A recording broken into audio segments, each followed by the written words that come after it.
Okay, I think I'm recording. All right. Okay, I haven't really done like an official review of my Buell xb9r, but here it is. It's an 07. Some of the things that's interesting about the XB series is that there's a lot of different engineering ideas on this bike. For starters, this what looks like gas tank is not a gas tank. It's just a cover for the air box. The air intake runs through here. This is the gas tank, as you'll see. It's actually part of the frame. The fuel is in the frame. There's almost 4 gallons in that frame of fuel, and they did that to keep the weight lower in the bike. Another really interesting feature about Buell's is on the XB series is that the oil is actually in the swing arm right here. Here's the dipstick right there, and you drain the oil right here on the swing arm, and the oil filter is just underneath this cowling right here. It's just a spin on. It's an air-cooled V-twin. It's got a massive, really strong, powerful, and loud electric fan that is actually behind the engine. They duct the airwork to cool down mostly the rear cylinder where it doesn't get as much air. Also, it's belt drive. It's not chain, so there's no oil. There's no adjustment. In fact, the geometry of this bike never changes on a chain. As you adjust the chain, you're actually increasing the wheelbase slightly, so it kind of changes, you know, minutely the geometry of the bike. It's a very short wheelbase bike. It's like 52 inches. Very short, very steep rake. I think it's only 3.3 inches of trail. On my bike, I have a carbon fiber Jardine RT1 exhaust. They're pretty reasonable. They can be had for less than $400. I've got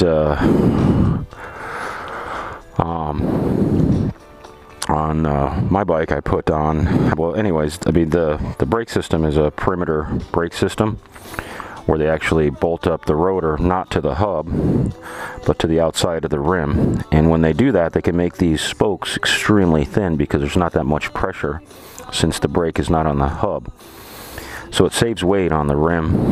And in fact, this rim is lighter than a magnesium rim, even though it's made out of aluminum, because they could make these spokes so thin.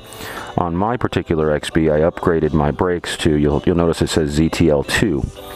The regular ZTL has a 6-piston caliper. This has an 8-piston caliper, and it's pretty powerful. The feel isn't as good as a regular, like monoblock, you know, Brembos or some of the other Nissan type brakes, but they are very powerful when I converted it over to the ZTL2. It's pretty powerful, and the feel is just so-so.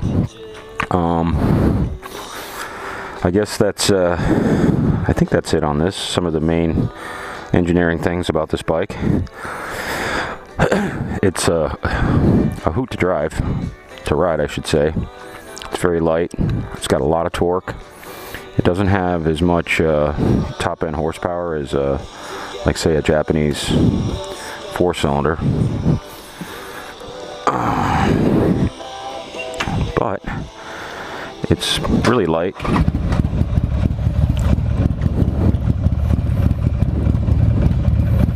It almost sounds like the engine itself is a modified Sportster motor from the 883. It's bumped up to 984. Has specially developed heads from Eric Buell, and it bumps up the horsepower from like less than 50 to 92 horsepower. Also, the transmission is different than traditional Harley Cruiser. It's lighter.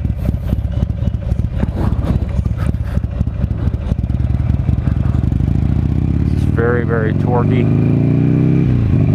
Has a really nice sound to it. Really, really nice sound.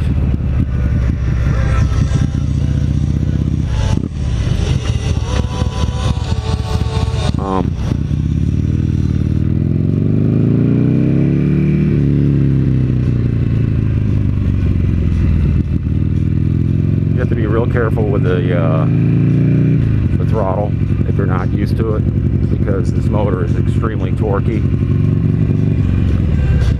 Just a little tiny, minutely, it's very abrupt. It's a fuel-injected motor.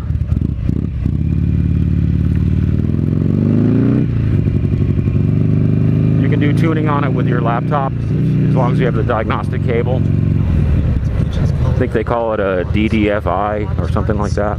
It's almost exactly like what the, if not exactly the same, is what modern Harleys have. You don't have to put on a power commander or anything.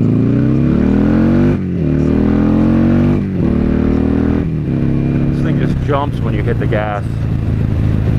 It doesn't have a top end rush like say a CBR. Wow, those brakes are really powerful. Well, I tell you, I encourage anybody that has an XB to upgrade to a ZTL2. It makes a very significant difference in braking power. That was one of the things I didn't really like that much, because it doesn't really have as good of a feel as a lot of modern, well, a lot of conventional, good quality brakes, like a Nissan or Brembo. But when you upgrade it to a ZL2, it's just as powerful, if not more, than twin discs. So even though it lacks the finesse, you could say, of some of those big name brand brakes, it's an engineering concept.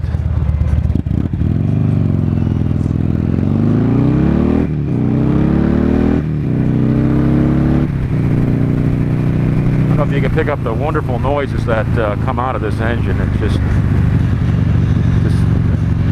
just a really, really, really nice sound. This engine at idle, you'll be kind of startled if you haven't ridden these, because I mean, it shakes at idle. But then once you get going, everything just smooths out. So I mean, you can see the mirror shaking. You can see probably me shaking. But it's not an unpleasant vibration. It's just something you get used to. And like I said, once you get underway, it seems about as smooth as any other engine out there. Boy, listen to that motor.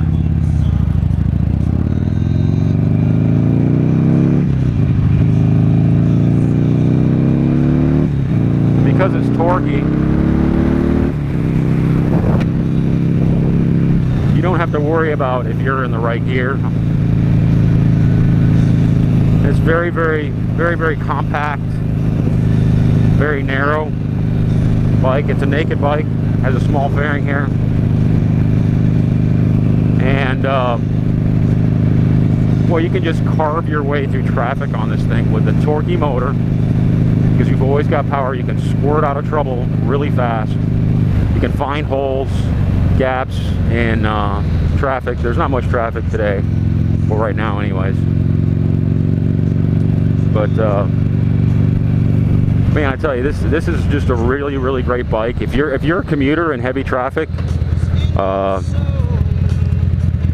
consider this bike, because it'll get you to work on time.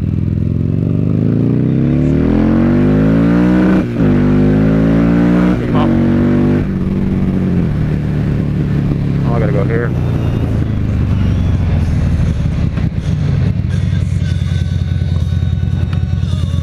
Going to the auto parts store.